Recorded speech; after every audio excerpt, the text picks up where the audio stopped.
ভারতবর্ষে ভগবান রামের প্রাণ প্রতিষ্ঠার দিনে যে উৎসব হয়েছে তা আজ পুরো বিশ্বের কাছে দর্শনীয়। 1528 খ্রিস্টাব্দে মুঘল শাসক বাবর দ্বারা বাবরি মসজিদ নির্মিত হয়েছিল। সেই ঘটনা নিয়ে 2019 সাল পর্যন্ত অযোধ্যায় রাম মন্দির নিয়ে আন্দোলন চলেছিল। অবশেষে তার সমাধান হয়েছে। রাম জন্মভূমির উদ্ঘাটন সমারোহ খুব সমাদরের সাথে পালিত হয়েছে। ভারতবর্ষের এই ঘটনাকে কেন্দ্র করে ভারত ছাড়াও পুরো বিশ্বে রামধ্বনি জাগরিত হয়েছে।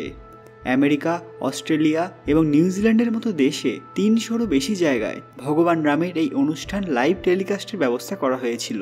এদের মধ্যে হিন্দু ধর্ম ছাড়াও অন্যান্য ধর্মের মানুষেরাও সমবেত ছিলেন এই অনুষ্ঠানে।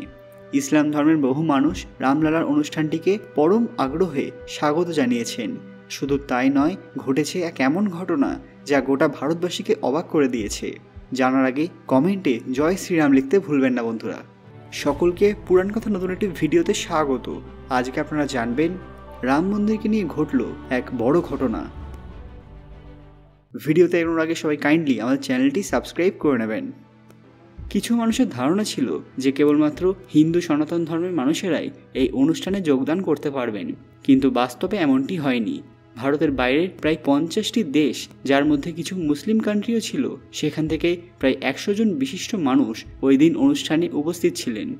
শ্রী রাম জন্মভূমি ট্রাস্টের প্রধান শ্রী চম্পত রায় বলেছেন যে এই 50টি দেশের বিশিষ্ট মানুষদের শ্রী রাম জন্মভূমির প্রধান কার্যালয় থেকে আমন্ত্রণপত্র পাঠানো হয়েছিল। মহাসচিব আরও বলেন যে যদি দুবাই বা সৌদি আরবের কোনো বিশিষ্ট শেখকে এই সমারোহ অনুষ্ঠানে দেখা যায় তাহলে সেটা কোনো আশ্চর্যের বিষয় হবে না, কারণ ভারতবর্ষ থেকে অস্ট্রেলিয়া, আমেরিকা, ইউনাইটেড কিংডম ছাড়াও গলফ কান্ট্রিতেও নিমন্ত্রণপত্র পাঠানো হয়েছিল। ট্রাস্টি বোর্ড থেকে আরও জানানো হয়েছিল যে 4 জন শঙ্করাচার্য এই অনুষ্ঠানে থাকার কথা ছিল, যদিও সে বিষয়ে আর কোনো কথা বলা হয়নি। জমিয়ত হিমায়তুল ইসলামের অধ্যক্ষকারী আবরার জামালজিকেও মোবাইলের মাধ্যমে আমন্ত্রণ জানানো হয়েছিল। কিছু মানুষ তো এবার সৌদি আরব সম্পর্কেও নানারূপ মন্তব্য করেছেন। প্রতিবেশী একটি দেশের জনৈক ব্যক্তি স্মৃতি ইরানিজির সফরকে কটাক্ষ করেছেন। তিনি সৌদি আরবে স্মৃতি ইরানিজির একটি ছবি ইন্টারনেটে প্রকাশ করে সৌদি আরবের প্রতিনিধিদের সম্পর্কে নানারূপ কুমন্তব্য করেছিলেন। যেহেতু স্মৃতি ইরানিজি ইসলাম ধর্মাবলম্বী নন, তাই তার মদিনা যাত্রাকে তিনি অনৈতিক বলেও মন্তব্য করেছেন। সৌদি আরবের প্রতিনিধিদের মধ্যে একজন মোহাম্মদ আল গার্নি এই ঘটনার তীব্র নিন্দা করেছেন। তিনি এই ব্যক্তির কথার জবাব দিয়েছেন। সোশ্যাল মিডিয়ায় এই টুইট ভাইরাল হয়েছিল। মোহাম্মদ আল গার্নি লিখেছেন যে আমাদের দেশ, আমাদের নিয়ম, আপনারা আমাদের ব্যাপারে কোনো রকম দখল দেবেন না। আপনাদের আরবি নাম হওয়ার মানে এই নয় যে আপনারা আমাদের ব্যাপারে কোনো রায় দেবেন।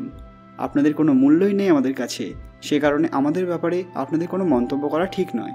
মোহাম্মদ আল গার্নির এই টুইট এইসব ইসলাম ধর্মাবলম্বী মানুষের পড়া উচিত, যারা ধর্মের নামে পৃথিবীর প্রতিটি দেশে আতঙ্ক সৃষ্টি করেছে। এই সৌদি আরবে যাত্রা এবং সৌদি আরবের প্রতিনিধির অযোধ্যায় আসা, এই সুন্দর সম্পর্ক যেন চিরকাল বজায় থাকে। এই ভ্রাতৃত্বের সম্পর্ক যেন সবসময় অটুট থাকে। রাম মন্দির নির্মাণের জন্য দেশের প্রতিটি কোণা থেকে কিছু না কিছু উপহার অযোধ্যায় পৌঁছেছে, কিন্তু এগুলো আর 5টা সাধারণ উপহারের মতো নয়। প্রত্যেকটা পাঠানো উপহারে রয়েছে নিজস্ব বৈশিষ্ট্য, নিজস্ব মাহাত্ম্য, নিজস্ব বিশেষত্ব। শুধু দেশ নয়, বিদেশ থেকেও বহু রামভক্ত উপহার পাঠিয়েছেন রামলালার জন্য, যা একটু আগেই বললাম। আজকের ভিডিওটি লাইক করবেন এবং সবার মধ্যে শেয়ার করে ছড়িয়ে দেবেন, যাতে পৃথিবীর প্রত্যেক মানুষ এই দরকারি ভিডিওটি দেখতে পারেন।